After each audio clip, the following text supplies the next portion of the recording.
Toda a igreja de pé, por favor. Pega o evangelho, abra em João, capítulo 12. Vamos ler o versículo 31. Evangelho de João, capítulo 12, versículo 31. Jesus falando: agora é o juízo deste mundo. Agora será expulso o príncipe deste mundo. Amém? Jesus está prestes a abraçar a cruz do Calvário. Ele ainda é um homem livre. E ele diz que está chegando a hora fatal em que Satanás será expulso. O príncipe deste mundo, o rei deste século. Então eu vou reler. Agora é o juízo deste mundo. Agora será expulso o príncipe deste mundo. Amém? Eu leio mais uma vez e cada pessoa que está comigo aqui na sede da Paz e Vida em São Paulo, Brasil, repete em seguida. Vamos lá. Agora, bem alto, agora é o juízo deste mundo. Agora será expulso o príncipe deste mundo. Reparou que ele falou agora 2 vezes na mesma frase? Porque não é para depois. Diga, é agora. Fala, a minha bênção é agora. Quem crê nisso, levante a mão. Então vamos dar para esta palavra a melhor salva de palmas. A melhor salva de palmas que todos nós já demos em nossas vidas. E enquanto você aplaude, abra a tua boca e diga glória ao teu nome, Senhor. E você que está à distância, ouvindo pela rádio, assistindo pela TV, acompanhando pelo YouTube, Facebook, internet, junte-se a nós aqui em São Paulo e aplauda também ao Senhor. Aplauda mais ainda, não tenha vergonha não. Diga glória, glória, glória ao teu nome, Senhor. Vai aplaudindo e dando glória, não pare. Pai querido e Deus amado, não só aqui em São Paulo, mas em toda parte, tem alguém te glorificando e te aplaudindo agora. Abre o céu para receber este louvor. E sobre cada vida que te exalta, derrama a tua bênção, a tua virtude, o teu poder. Agora, Senhor, agora a tua palavra vai ser pregada e o príncipe deste mundo vai ser expulso. Então vem com teu Espírito Santo, tome a boca do pregador, tome os lábios do mensageiro, envia a tua palavra com poder e autoridade, e que a tua palavra vá, percorra toda a terra e produza o resultado para o qual está sendo mandada, em nome de Jesus. Diga amém, Jesus. Quem tem lugar pode sentar. Amados, a coisa é muito séria. É muito mais séria do que você imagina. Porque a batalha entre o bem e o mal, e na verdade foi do mal contra o bem, começou muito antes de a raça humana existir. Essa batalha foi iniciada muito tempo antes da humanidade, lá no Monte Santo de Deus. No lugar mais alto do Monte Santo, o trono de Deus, um trono apenas. Mais embaixo havia um trono também de um dominador. Era um querubim belíssimo, e o querubim é o anjo da mais alta hierarquia. E ele era, digamos assim, a segunda autoridade do céu. Comandava inclusive o louvor. Porém, aquele querubim que tinha sido ungido para proteger, a missão dele era proteger, ele quis colocar o trono dele ao lado do trono do Todo-Poderoso no mesmo monte. Mas ali não havia lugar para 2 tronos, apenas um trono. Portanto, só teria uma possibilidade daquela criatura assentar naquele trono, se ele destronasse Deus. E esse querubim sedutor, formoso, ardiloso, astuto, conseguiu convencer 1/3 dos anjos do céu a se unirem no seu projeto louco. Mas ele engendrou a coisa de uma maneira tão boa que 1/3 dos anjos aderiram ao golpe e fizeram um ataque fulminante para destronar Deus. E houve guerra no céu. Porque o livro do profeta Isaías, no capítulo 14, a partir do versículo 12, descreve a queda, a derrota e por que ele caiu. Então vá comigo lá, Isaías capítulo 14, versículo 12. Ele fez um ataque, mas para Deus não foi surpresa. E mesmo que viessem todos os anjos com ele para destronar Deus, Deus sozinho derrubaria todos. Aqui diz assim: como caísse do céu, ó estrela da manhã, filha da alva, como fosse lançado por terra, tu que debilitavas as nações. Quer dizer, ele era o Todo-Poderoso. E tu dizias no teu coração, Deus sabia até o que ele pensava no coração dele, ele achava que era um plano secreto, né?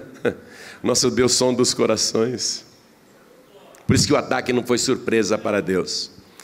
E tu dizias no teu coração, eu subirei ao céu, e acima das estrelas de Deus exaltarei o meu trono, e no monte da congregação me assentarei, da banda dos lados do norte, subirei acima das mais altas nuvens, e serei semelhante ao Altíssimo. Pega uma caneta e passa embaixo dessa palavra, semelhante. Ele queria ser semelhante ao Altíssimo. Essa linguagem que ele usou, colocarei o meu trono acima das estrelas de Deus. Isso é uma figuração. No livro de Apocalipse, estrelas se referem a anjos. Não que as estrelas do céu sejam anjos, mas é uma linguagem figurada, muito clara em Apocalipse. Então ele queria ser, acima de todos, semelhante ao Altíssimo. E não pode. Não pode. Deus não dá a glória dele para ninguém. O livro do profeta Ezequiel, capítulo 28, a partir do versículo 14, e eu quero que você vá comigo lá, diz assim: tu eras querubim ungido para proteger. Loucura, não? Querubim ungido para proteger. Difícil acreditar que esse ser que veio para matar, roubar e destruir a todos, no princípio, ele foi ungido para proteger. E te estabeleci no monte santo de Deus estavas, no meio das pedras afogueadas andavas, perfeito eras nos teus caminhos desde o dia em que foste criado até que se achou iniquidade em ti. Ele é o autor da iniquidade, da injustiça, da maldade, do pecado, da morte e da destruição. Ele é esse autor. Então, a batalha espiritual começou muito antes, foi anterior à raça humana. Muito antes. Esse espírito queria ser semelhante ao Altíssimo. Por isso que, quando Deus foi criar o ser humano, e está escrito lá no livro de Gênesis, capítulo 1, versículo 20, Deus conversando com uma pessoa igual a ele, disse: façamos o homem a nossa imagem, conforme a nossa semelhança. Isso deixou Lúcifer enlouquecido. Eu caí porque quis ser semelhante ao Altíssimo, ele não admitiu. E agora do barro, do pó da terra, ele vai criar alguém semelhante a ele. Semelhante a ele. Por que eu não pude? Por que ele não admitiu que eu fosse semelhante a ele? E a esta nova criatura, o homem, ele já diz que vai ser a sua imagem conforme a sua semelhança. Ele odiou o homem antes de o homem ser criado. E aí a batalha espiritual mudou-se para o jardim do Éden. E ali foi um confronto que envolveu espírito e carne. Porque o homem, sendo alma vivente, carne e ossos, a mulher também, vem Lúcifer e incorpora na serpente e usa aquela criatura para enganar, para distorcer. E é ali que fica bem evidente a estratégia que Satanás sempre usa para destruir os que querem Deus. O diabo, ele distorce o que Deus fala, ele modifica a escritura, ele modifica o entendimento. Foi assim que ele falou para a mulher. O que foi que Deus disse sobre o fruto dessa árvore? Deus disse que se a gente comer, a gente morre. Morre nada. O que Deus não revelou para vocês é que se vocês comerem desse fruto, vocês serão iguaizinhos a Ele. O ser humano já era semelhante a Deus. O ser humano não precisava ficar mais igual a Deus. E foi aí que a batalha, que antes era só espiritual, passou a ser contra a carne também.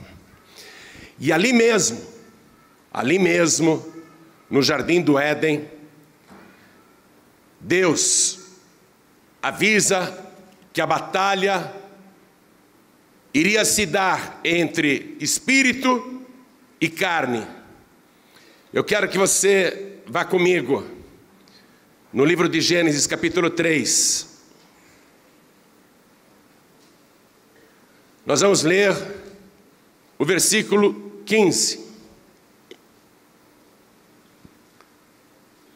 Todos os teólogos dizem que isso é o proto-evangelho, quer dizer, o primeiro evangelho, pregado no jardim do Éden, pelo próprio Deus. Deus falando com Lúcifer. Deus diz assim para Satanás: porém inimizade entre ti e a mulher, e entre a tua semente e a sua semente. Esta te ferirá a cabeça, e tu lhe ferirás o calcanhar. Uma batalha espiritual com consequências sangrentas, que envolve a carne, não é só no espírito, envolve a carne. Então aqui Deus revelou que uma pessoa nascida da mulher, veja, da mulher, a responsável pela queda humana, seria usada depois para a elevação da humanidade. Porque Deus conserta tudo. Deus está dizendo: eu vou usar uma mulher. E da semente da mulher, semente da mulher, ou seja, sem a semente do homem. Da semente da mulher, eu vou levantar um que vai te esmagar a cabeça, Satanás. Mas tu lhe ferirás o calcanhar. Passaram-se milhares de anos e chegou finalmente o momento em que a batalha profetizada aqui no Éden, e foi o versículo que eu li para você no começo, agora será expulso o príncipe deste mundo. Chegou a hora, a batalha espiritual, essa batalha aqui, para esmagar a cabeça da serpente e para, finalmente, libertar a humanidade desse domínio. Mas não foi tão simples assim Jesus chegar ali na cruz e fazer esta obra. Primeiro ele foi gerado no ventre imaculado de uma virgem, sem a semente do homem. Primeiro ele foi gerado pelo Espírito de Deus, somente da semente da mulher. Ele é o único ser humano na história, na terra, no universo, que não tem a semente do homem. Você sabe muito bem que uma mulher sozinha não consegue gerar. Ela precisa da semente do homem. Aquele que iria esmagar a cabeça da serpente seria o único que teria apenas a semente da mulher. E ele nasce gerado pelo Espírito de Deus, e apesar de todas as tentações e provocações, ele se mantém santo, puro, irrepreensível, imaculado, como sempre foi. Mantém-se totalmente puro, até o dia em que ele vai se batizar nas águas. Ali ele toma a fila dos pecadores, já mostrando que a sua missão era em favor dos pecadores. João Batista se recusa a batizá-lo porque sabe que ele é santo, ele é o Cordeiro de Deus que tira o pecado do mundo. Não, eu não posso te batizar, eu é que preciso ser batizado por ti, vens tu a mim? E Jesus diz: me batize, porque assim nos convém cumprir toda a justiça de Deus. E a palavra diz que do Rio Jordão ele foi conduzido pelo Espírito de Deus ao deserto para ser tentado pelo diabo. Veja, não foi o diabo que levou Jesus até o monte da tentação, foi o Espírito de Deus que conduziu Jesus para ser tentado pelo diabo. E Jesus revela ali quais são as principais armas que o homem, o ser humano, e ele estava ali como ser humano, como homem, não como Deus, não como filho de Deus. Ele mostra quais são as armas que o ser humano deve usar para esta batalha espiritual contra as forças das trevas, porque são forças malignas, destruidoras, e elas são empenhadas em produzir o resultado de destruir, matar, roubar. Jesus começa a orar lá no alto do monte, sozinho. Nós conhecemos o local, fica em frente à cidade de Jericó, um deserto total, não tem água, não tem nada, no alto daquele monte árido, seco, que de dia a temperatura é escaldante e de noite é congelante. Ali ele fica em oração. Primeira coisa, a oração. Ele foi orar. Ele podia falar: mas eu não preciso orar, eu sou santo, irrepreensível, não tenho pecado, eu sou uma pessoa perfeita, eu sou salvo, eu sou eterno, para que eu vou orar? Ele podia dizer isso. Atenção, nunca se ache bom ou boa demais que não precise orar. Eu fico admirado com Jesus, que para comer um pedaço de pão de cevada, que era um pão de pobre, não era nem um pão de trigo, para comer um pedaço de um pão de cevada amanhecido, ele erguia os céus e agradecia a Deus. Fico admirado como ele orava o tempo todo. Fico admirado. E ele primeiro está orando. Então a primeira coisa que você tem que fazer é orar. Não importa quão santo ou santa você seja ou se ache ser, você tem que orar. E veja, ele jejua em oração, e ele vai orar 40 dias e 40 noites, significando que a oração não é só apenas de dia, a oração também é de noite e é de madrugada. Está aprendendo isso? Não é orar apenas num determinado momento do dia ou da noite, quando vai dormir. A oração é de dia, a oração é de noite.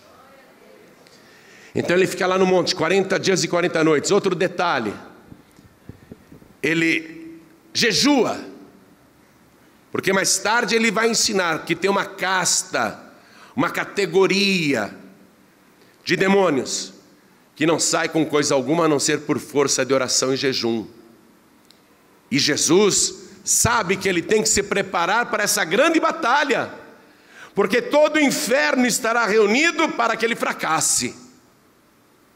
É a maior obra de redenção de todos os tempos. Deus tem uma grande obra para fazer na tua vida e na tua família. Redimir você e a tua casa. É necessário o jejum.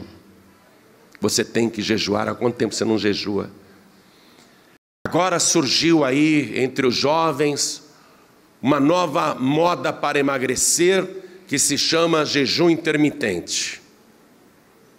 Impressionante como os jovens estão levando a sério esse jejum intermitente para emagrecer. As pessoas estão levando mais a sério um jejum para emagrecer do que um jejum para enfrentar Satanás nesta batalha espiritual. O jejum caiu de moda. E esse jejum intermitente, você sabe como é que é? Eu vou te contar. Não vou não, senão você vai fazer. Vou contar coisa nenhuma. Estou te falando desse jejum aqui, ó. Esse tem que ser o jejum intermitente. O jejum intermitente tem que ser esse que Jesus fez. Não é de vez em quando, é intermitente, é o tempo todo. Você jejua, porque essa é a segunda arma que Jesus usou para se preparar para o confronto, porque o confronto é inevitável. Você pode dizer, não, eu não quero brigar com o diabo, deixa ele quietinho, eu fico na minha, ele fica na dele. Não tem essa não, ele já está em guerra contra você. Não há como escapar dessa batalha e quer saber, você não tem para onde correr. Não há esconderijo seguro para que você fique fora das vistas de Satanás, que deseja te matar, te roubar e te destruir. Então preste atenção, oração e jejum. E Jesus vai mostrar que na hora do confronto, a mais poderosa de todas as armas, que é a palavra de Deus.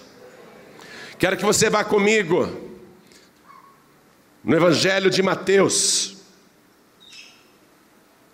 que fala a respeito desse combate, porque Jesus se preparou para a batalha e o inimigo apareceu. O inimigo veio. Ele não poupa ninguém. Escutem, eu já vi criança endemoniada. Assim como eu já vi senhoras de cabelo bem branquinho, que poderia ser a minha nona, totalmente endemoniada. O diabo não respeita a idade de ninguém. Ele não respeita autoridade nenhuma. Veja que ele se apresenta aqui pessoalmente para tentar Jesus, para destruir Jesus. Evangelho de Mateus capítulo 4, versículo 3.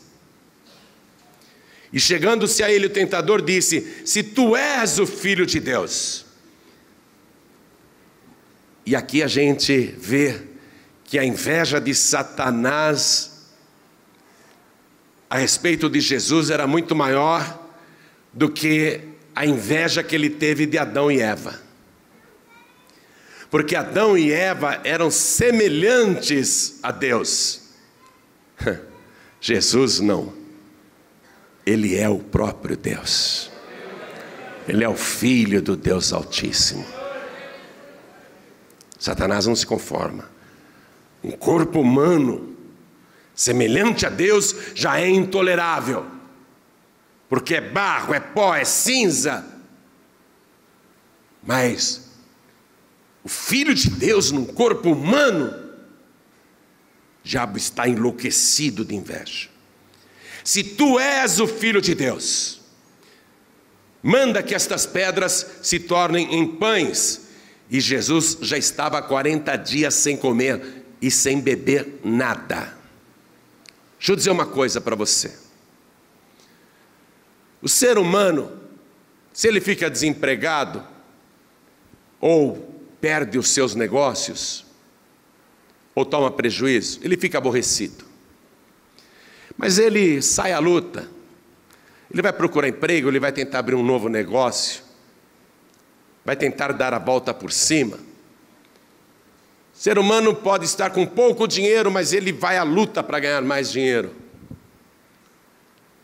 Mas quando o ser humano está passando fome, quando está faltando o pão de cada dia, quando a barriga está roncando porque não há o que comer, essa é a hora em que o espírito humano está mais enfraquecido e mais acessível para provocações. Não é? O ser humano com fome, ele fica irritadíssimo. Eu num domingo, depois que eu jejuo, eu não vejo a hora de entregar o jejum e almoçar. E se o almoço demora, eu fico nervoso. Quem é assim? Levante a mão. Se a comida demora, a gente fica nervoso.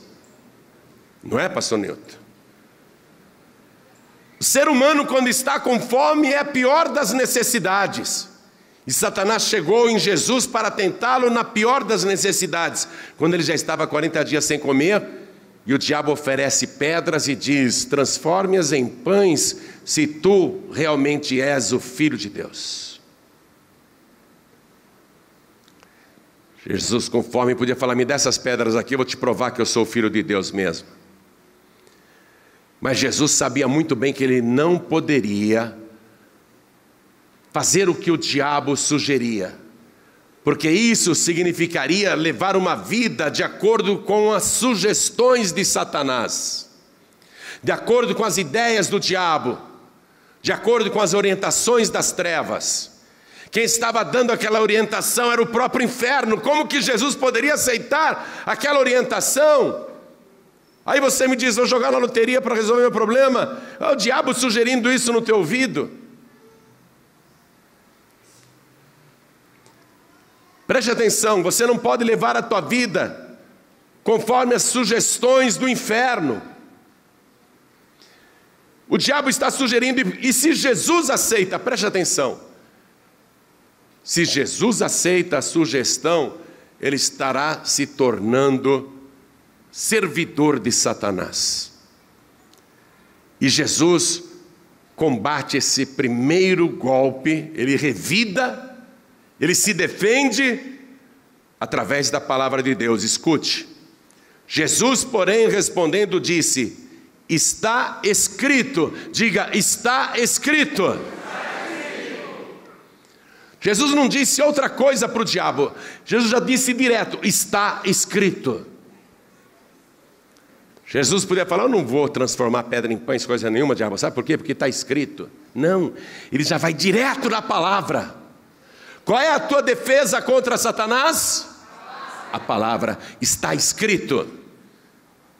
E é tão lindo o que eu vou ler aqui, que se você não der glória a Deus, é porque você não está entendendo a palavra. Está escrito: nem só de pão viverá o homem, mas de toda a palavra que sai da boca de Deus. Esse é o alimento. Toda palavra que sai da boca de Deus. E veja o detalhe: nem só de pão viverá o homem. Jesus não está falando viverá o Filho de Deus. Ele se posiciona como um homem. Ele está te ensinando, a você e a mim, que somos humanos, que a gente tem que responder para Satanás: está escrito. Nem só de pão viverá o homem, mas sim de toda a palavra que sai da boca de Deus. E sabe onde está escrito isso? Na única Bíblia disponível naquela época, porque o Novo Testamento não estava escrito. Onde Jesus leu isso? Aonde? Que livro que ele leu isso e repetiu para Satanás? Vai em Deuteronômio, capítulo 8, versículo 3. E vou ler a parte final, a parte B. Para te dar a entender que o homem não viverá só de pão, mas que de tudo que sai da boca do Senhor viverá o homem. Eu fico maravilhado de ler aqui a mesma Bíblia que Jesus lia. Você não fica feliz? Saber que Jesus está enfrentando a sua batalha espiritual, usando a mesma Bíblia que você tem aí na mão, a mesma palavra que está aí na tua mão.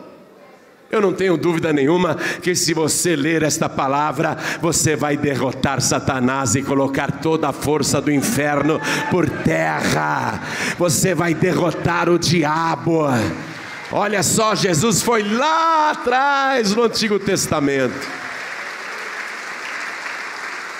O diabo ficou zonzo. Quando Satanás se recuperou, diz aqui que o diabo transportou até a cidade santa, até Jerusalém, colocou Jesus lá no pináculo do templo, que é a esquina de um muro muito alto, mais de 50 metros de altura. E versículo 6, estou em Mateus, capítulo 4, versículo 6. E disse-lhe: se tu és o Filho de Deus. O diabo está com uma inveja do Filho de Deus. O Filho de Deus num corpo humano semelhante a Deus. É muito para a cabeça dele. O diabo está irado. Se tu és o Filho de Deus, lança-te daqui abaixo, porque está escrito. Ô Satanás, está escrito, Satanás. Você conhece a Bíblia, demônia? Mais do que eu e você. O diabo é o maior teólogo do universo, depois, evidentemente, da Santíssima Trindade. O diabo conhece essa palavra. E ele cita aqui uma escritura. Imagine você, ele vai citar o Salmo 91. Aquele mesmo salmo que você deixa a tua Bíblia aberta, empoeirada lá no móvel, achando que o Salmo 91 vai espantar o diabo. Que tolice a tua, né? Que tolice a tua. Você nem parece salvo. Está com um amuleto, está fazendo da Bíblia um amuleto. O diabo disse para Jesus: está escrito, aos seus anjos dará ordem a teu respeito, e tomar-te-ão nas mãos para que nunca tropeces em alguma pedra. Vai lá no Salmo 91, versículo 7. Exatamente esse versículo. O diabo também tem a nossa Bíblia. Eu não me conformo com isso. O diabo tem a tua Bíblia. Deus e o diabo têm a tua Bíblia. Está escrito que aos seus anjos dará ordem a teu respeito, para que não tropeces com teu pé em nenhuma pedra. Eles te sustentarão nas tuas mãos. O diabo citando o Salmo 91, versículo 7. Pode pular. Jesus, você é o Filho de Deus. Pode pular, porque a palavra garante. Pode pular pela fé. Pode pular pela fé que não vai acontecer nada. Pode pular porque é a palavra de Deus. Está dizendo que não tem perigo, pode pular, viu? Os anjos de Deus te tomarão pelas mãos. Na verdade, o diabo está ironizando. O diabo citando o Salmo 91, versículo 7. Aí Jesus devolve o golpe, citando outra vez a palavra. Versículo 7. Estou em Mateus capítulo 4, versículo 7. Disse-lhe Jesus: também está escrito. Olha que palavra, também está escrito. Já você pode citar a palavra do teu jeito, mas também está escrito: não tentarás o Senhor teu Deus. Será que Jesus leu isso aonde? Onde será que Jesus leu? No mesmo livro de Deuteronômio. Volta lá. No mesmo livro, você vê no único livro, Jesus está se defendendo dos ataques do diabo e contra-atacando com a palavra. Também está escrito: não tentarás o Senhor teu Deus. Deuteronômio capítulo 6, versículo 16. Versículo 16, parte A. Jesus citou isso aqui: não tentareis o Senhor vosso Deus. Tem gente que faz besteira e fala: não, mas a palavra de Deus me garante lá. Eu já vi gente fazendo coisas contra o reino de Deus e dizendo: mas depois eu oro e peço perdão, porque está escrito que Ele perdoa. Cara, pronta e fala: mas depois eu peço perdão. Jesus não vai pular, Ele não vai tentar a Deus, Ele não vai fazer uma coisa errada por sugestão de Satanás. Voltando para Mateus capítulo 4, versículo 8. Novamente o transportou o diabo a um monte muito alto e mostrou-lhe todos os reinos do mundo e a glória deles. O Evangelho de Lucas, quando cita esta parte, diz que o demônio falou assim: tudo isto te darei, porque a mim me foi entregue, se tu prostrado me adorares. O domínio, o diabo está dizendo. E aqui em Mateus a frase está simplificada. Veja o versículo 9. Satanás disse para Jesus: tudo isto te darei. Você aceitaria uma vida confortável, riquezas, luxo, oferecidos pelas mãos sujas do diabo? Pensa bem. Você tem aceitado muita coisa de Satanás. Ele tem colocado muito manjar na tua frente e você tem comido. Ele colocou isso diante de Jesus. Ajoelha. Se você se ajoelhar, tudo isso te darei. Eu já escutei pessoas dizendo assim: o diabo não tem nada. O diabo é mentiroso. Como é que Jesus não chamou o pai da mentira de mentiroso aqui? Porque é verdade. O mundo jaz no maligno. O diabo tem as coisas nas mãos. O diabo ele tem as almas nas mãos, ele tem as riquezas dos ímpios nas mãos, ele tem as riquezas ilícitas nas mãos, ele tem o fruto do traficante nas mãos, ele tem o fruto dos ladrões nas mãos, dos corruptos nas mãos. O diabo tem muita coisa que ele pode dar. Ele tem governos nas mãos, ele tem repartições nas mãos, ele tem autoridades nas mãos, ele tem até juízes nas mãos, delegados nas mãos, promotores ele tem nas mãos. O diabo tem muita coisa, gente. Banqueiros nas mãos, industriais nas mãos, ele tem empresários nas mãos. O diabo tem muita coisa, você não imagina como o diabo tem coisa. Jesus não contradisse Satanás. Jesus não disse: mentiroso, você não tem nada, quer me oferecer, você não tem nada, você não tem nem casa para morar.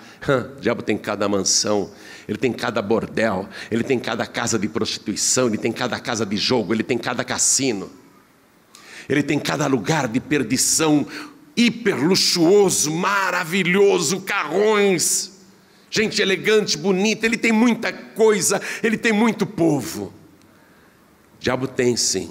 Tem. Jesus não desmentiu Satanás porque ele tem. Mas o diabo tem como?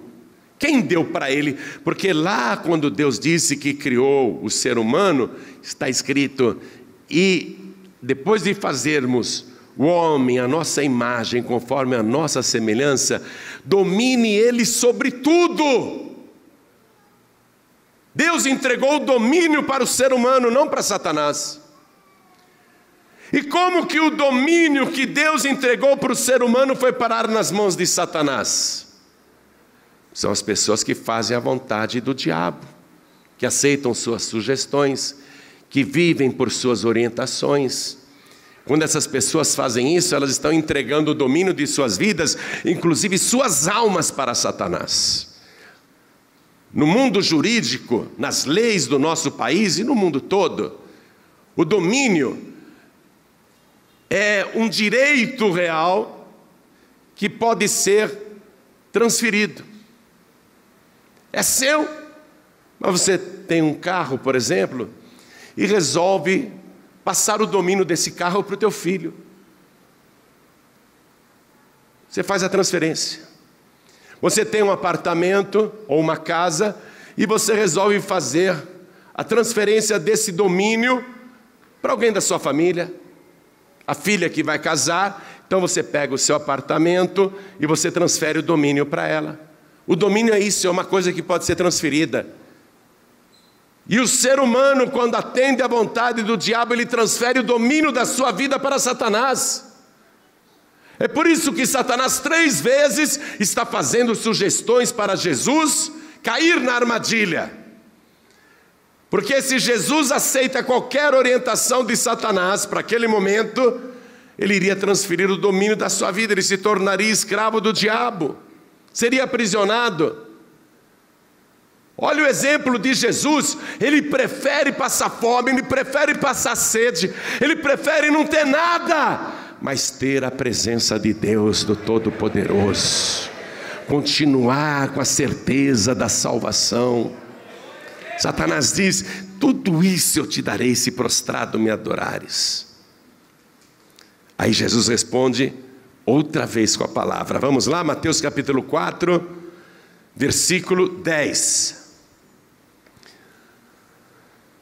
Então disse-lhe Jesus: vai-te, Satanás. Fala, vai-te, Satanás. Porque está escrito. Quer mandar o diabo embora? Tem que ser em cima da palavra. Vai-te, Satanás, porque está escrito: ao Senhor teu Deus adorarás e só a Ele servirás. Só a Ele. Só a Ele. Não tem espíritos, não tem entidades, não tem anjos, deuses. Ao Senhor teu Deus adorarás e só a Ele, diga, só a Ele servirás. Você não pode servir ídolos, você não pode servir imagens, você não pode servir criaturas. Está começando a pegar coisa ou não? A palavra de Deus diz que o diabo se esconde atrás dos ídolos. Quando você está ali ajoelhado, ajoelhada na frente de uma imagem, você pode pensar até que a imagem é de Jesus Cristo, mas atrás daquele ídolo está Satanás. Porque Deus proíbe você se prostrar diante de qualquer imagem. De qualquer imagem. Está escrito. Está escrito. Você tem que respeitar o que está escrito. Deus mandou Moisés escrever: não farás para ti imagem alguma de escultura semelhante ao que há em cima no céu, embaixo na terra ou nas águas debaixo da terra. Não te inclinarás diante delas e nem as servirás, porque eu sou o Senhor vosso Deus. Está escrito. Está escrito: ao Senhor teu Deus adorarás, e só a Ele, diga, só a Ele.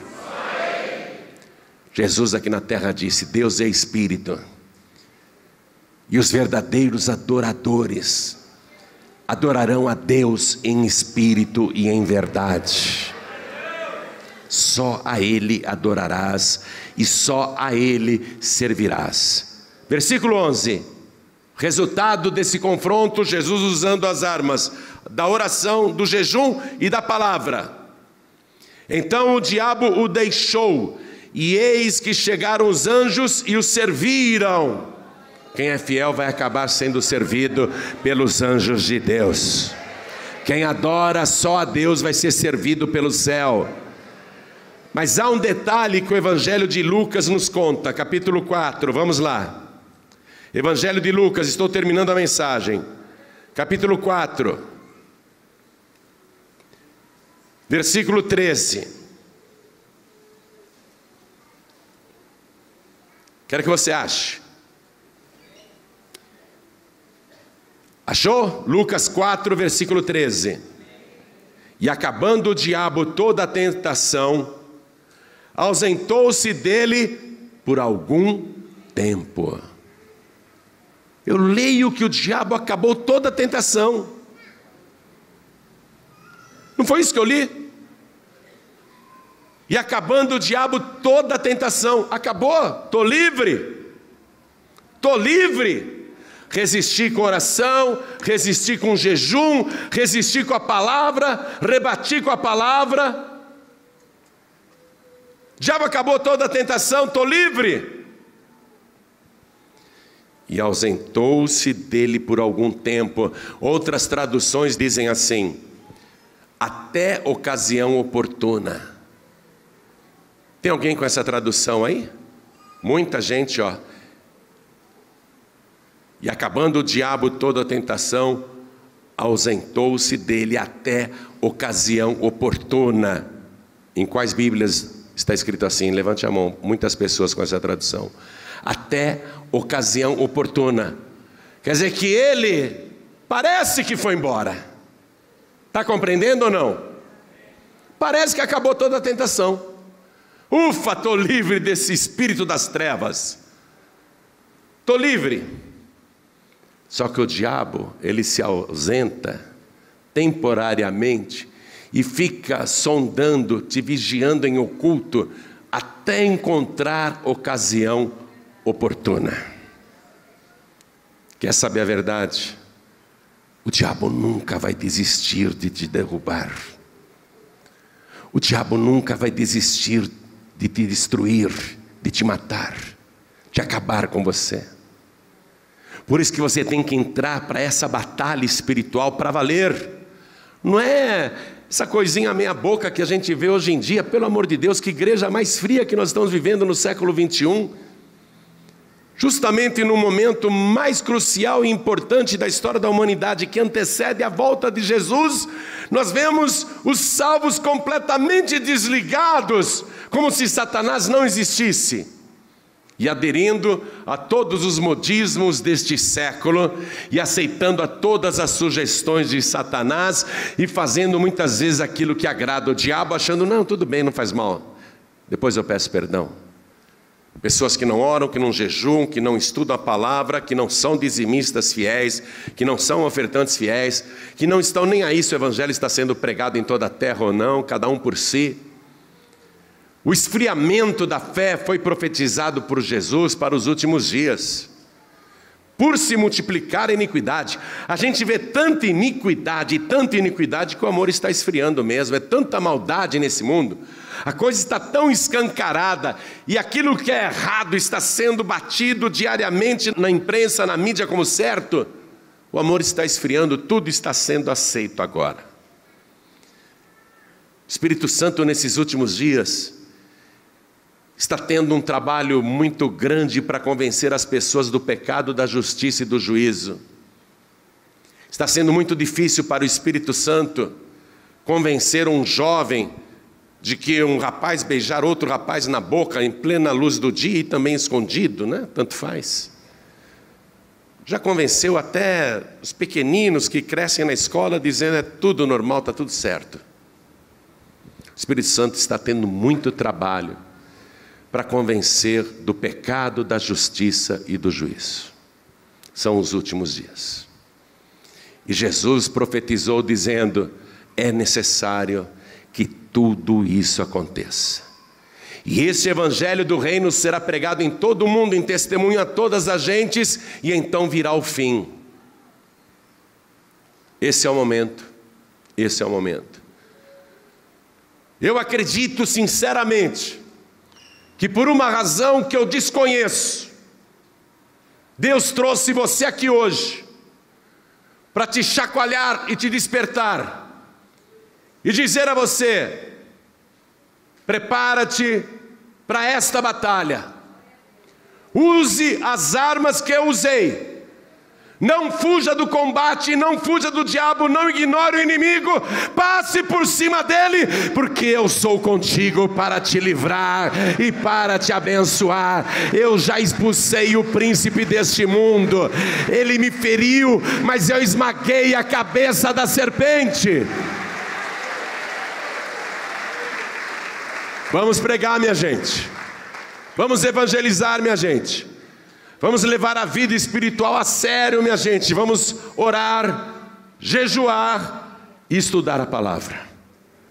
Foi isso que Jesus fez. Toda a igreja se coloca de pé. O confronto foi sangrento, conforme estava profetizado no proto-evangelho pelo próprio Deus lá no Jardim do Éden. Porém, inimizade entre ti serpente e a semente da mulher. A semente da mulher te ferirá a cabeça. Uma pena que só feriu, né? Uma pena que só feriu a cabeça da serpente.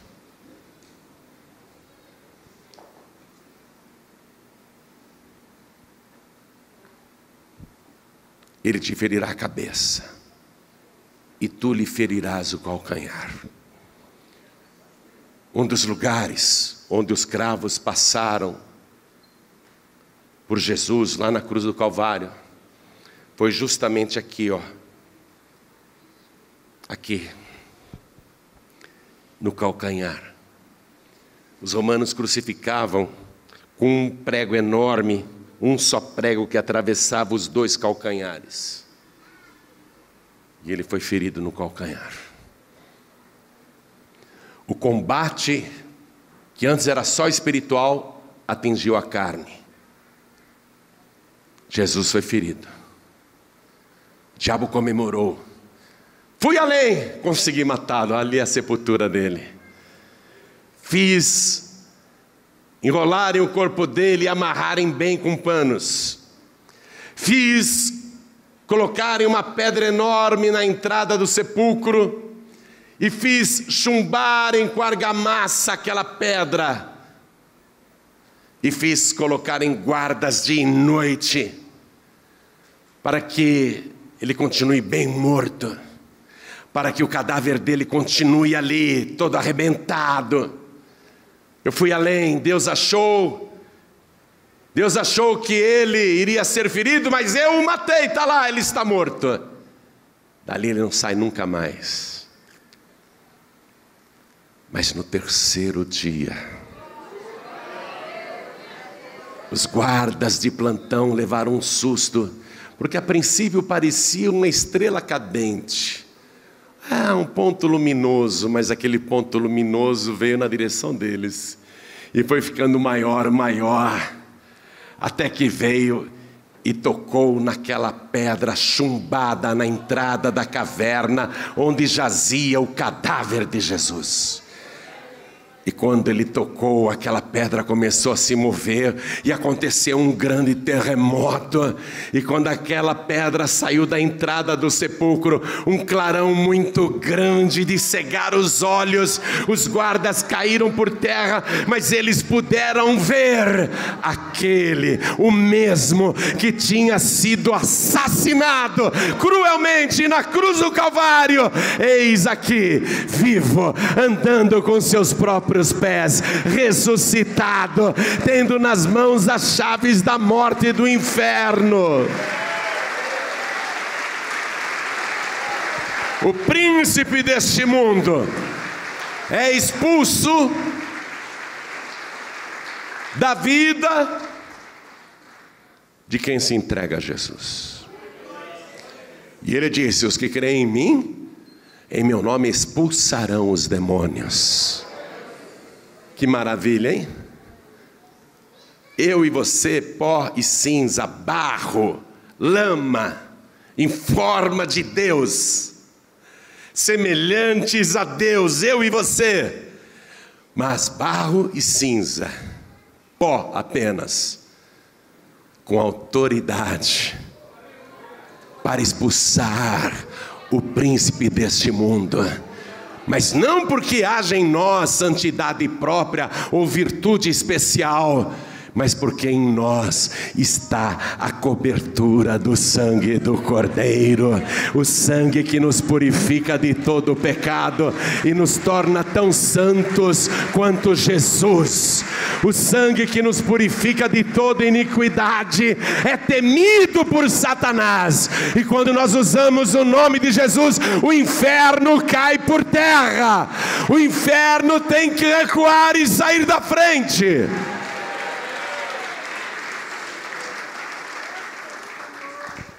Hoje você vai ter a oportunidade de ser propriedade exclusiva de Jesus.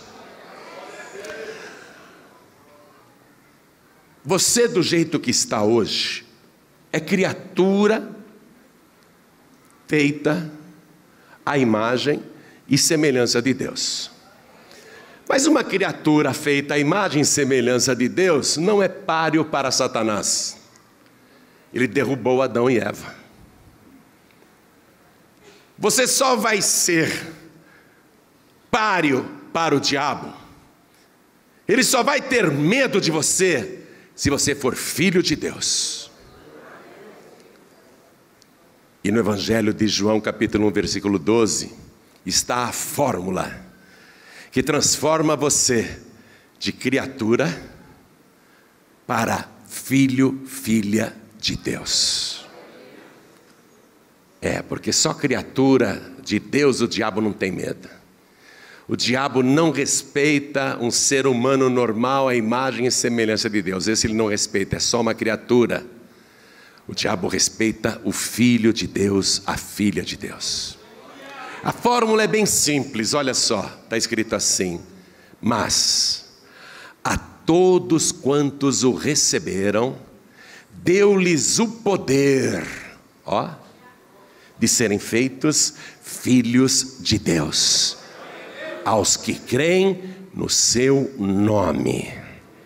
Você tem que crer em Jesus, crer que Ele é o Filho de Deus, e sendo o Filho de Deus, Ele é o próprio Deus.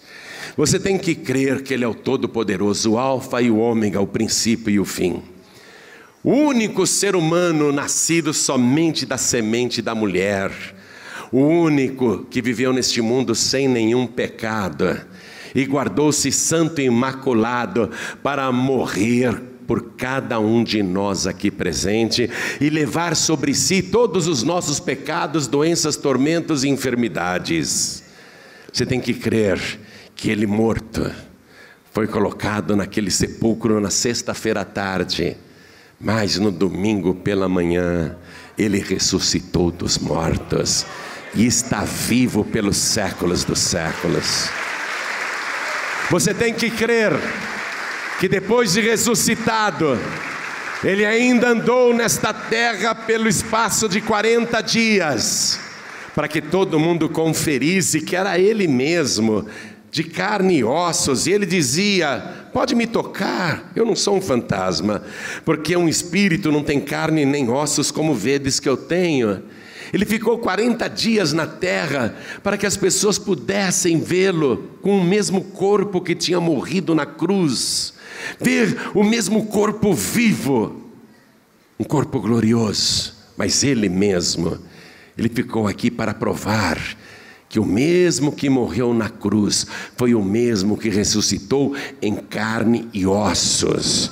Diferente do que algumas religiões ensinam por aí, que Ele ressuscitou em espírito, uma loucura total, é o diabo torcendo a Escritura para enganar você. Não, Jesus, o mesmo que morreu na cruz, seu cadáver ficou no sepulcro no final da sexta-feira, no sábado inteiro, e no início daquele domingo Ele ressuscitou.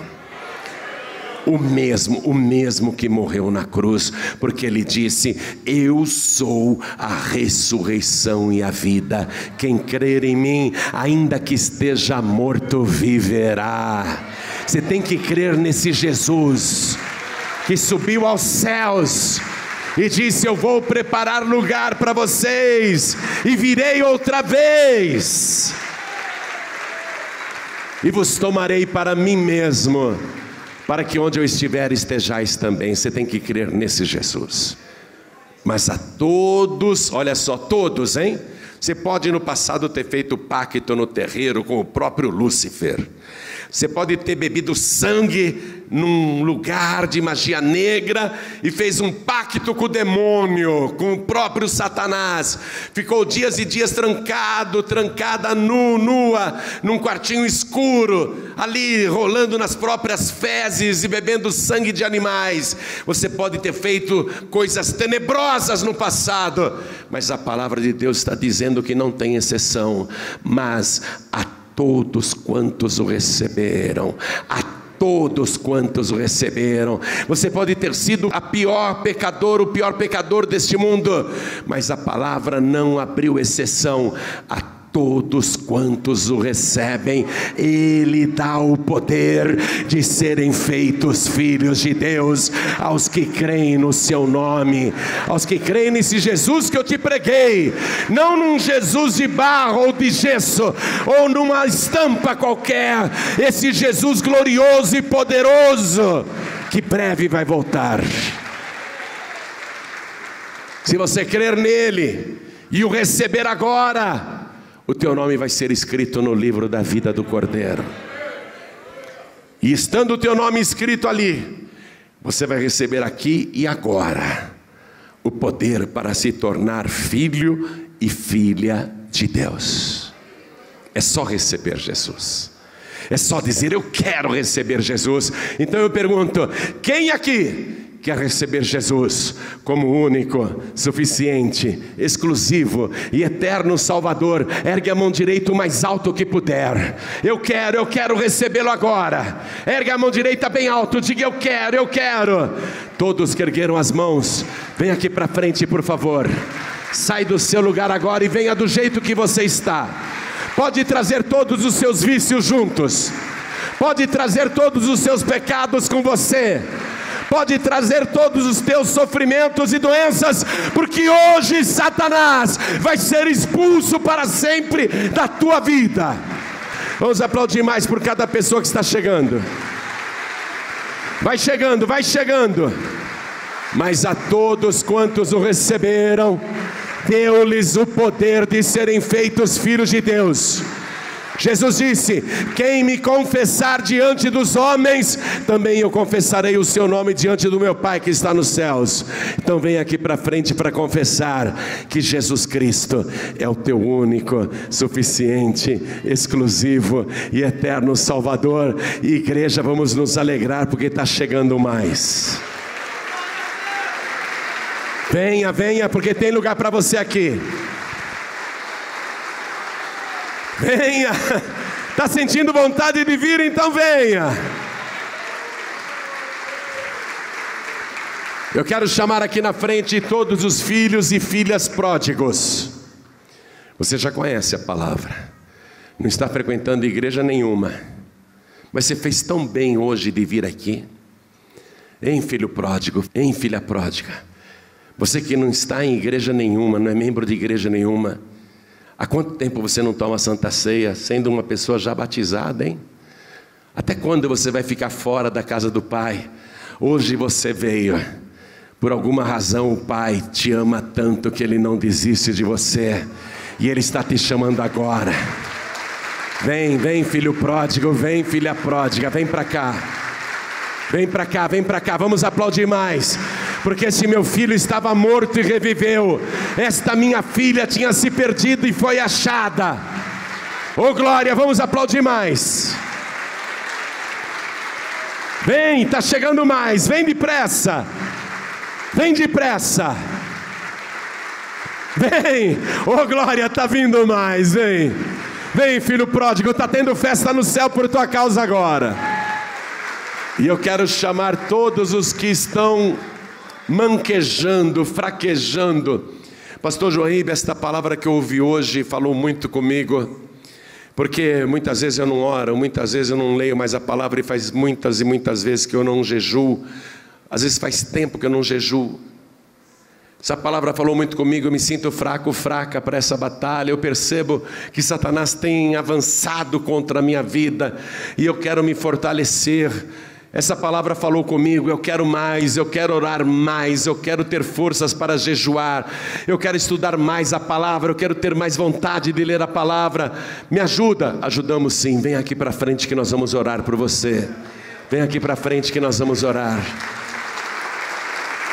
Quero falar com você que está assistindo essa mensagem pela TV, ou pelo YouTube, ou pelo Facebook, pela internet. Essa palavra é com você. Quer entregar a vida para Jesus ou voltar para Jesus? Se possível, ajoelhe-se aí ao lado do teu rádio, ao lado do teu televisor, ao lado do teu computador. Se você está em trânsito ouvindo esta palavra e não tem como se ajoelhar, ou está num lugar onde é impossível se ajoelhar agora, mas quer entregar a vida para Jesus, quer voltar para Jesus, então mande um sinal para o céu, porque os olhos do Senhor estão em toda a terra, e Ele está te vendo aí agora. O sinal que eu quero que você mande para Deus é o seguinte: a distância mesmo, Deus está te vendo. Coloque a mão direita sobre o teu coração, porque Deus está entendendo e Deus está te vendo. Isso, mesmo quem não pode se ajoelhar à distância, coloque a mão direita sobre o coração. E todos nós que estamos aqui na sede da Paz e Vida São Paulo, Brasil, vamos nos ajoelhar diante do altar, e a igreja continue de pé, porque eu vou precisar da oração da igreja agora. Você que está de joelhos aqui na frente, coloque a mão direita sobre o teu coração. E todos que estão à distância também, se entregando para o Senhor, recebendo Jesus, ou voltando para Jesus, cada pessoa aqui ou à distância, ore assim comigo: meu Deus e meu Pai. Diga com fé: meu Deus e meu Pai, nesta minha oração, eu quero pedir o perdão de todos os meus pecados. Apague, Senhor, as minhas iniquidades e me purifica com o sangue do Cordeiro, o sangue que tira o meu pecado. Lava a minha alma, lava o meu espírito, lava o meu corpo, purifica os meus olhos, purifica os meus lábios, purifica as minhas mãos, purifica os meus pés, purifica os meus ouvidos. Eu quero, Senhor, te servir, porque a partir de hoje eu vou te amar, eu vou te adorar com todo o meu coração, com toda a minha alma, com todo o meu entendimento, com todas as minhas forças, e em espírito e em verdade. Meu Deus, muito obrigado por ter me achado, muito obrigado por ter falado comigo. Eu te suplico, Senhor, me recebe também, do mesmo modo que eu recebo o Senhor, me recebe também, e escreve o meu nome, e garante o meu nome no livro da vida, e não permita que o meu nome seja riscado do teu santo livro. Me ajuda, Senhor, com teu Espírito Santo, a perseverar até o fim e aprender como me defender e contra-atacar o inferno. Eu quero, meu Pai, libertação, eu quero paz na minha vida. Eu tenho este direito, porque é de coração e com toda a fé que eu recebo o Senhor Jesus como meu único, suficiente, exclusivo e eterno Salvador para todos sempre. Amém.